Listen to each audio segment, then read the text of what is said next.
Au Japon, un mec s'est marié avec une peluche, mais apparemment ça choque personne. T'as sûrement déjà entendu parler d'Hatsune Miku, ou à défaut, son physique te dit peut-être quelque chose. Et il est aussi possible que t'aies déjà entendu ça.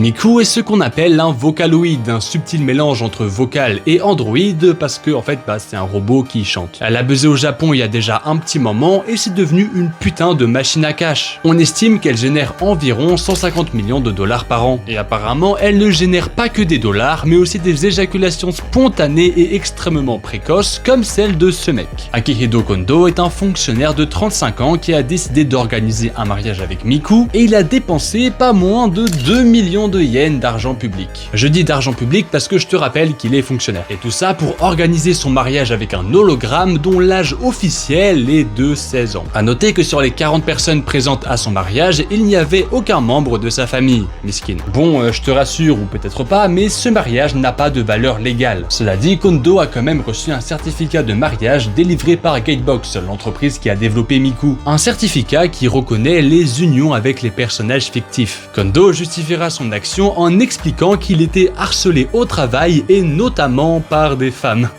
La honte. Et donc après, il s'est tourné vers Miku et a développé un attachement profond. Et puis, dernier fun fact, il dort avec une peluche de Miku qui fait sa taille. Et bon, là je pense qu'on peut le dire qu'il a touché le fond et dans les deux sens du terme. Oh putain, c'est dégueulasse.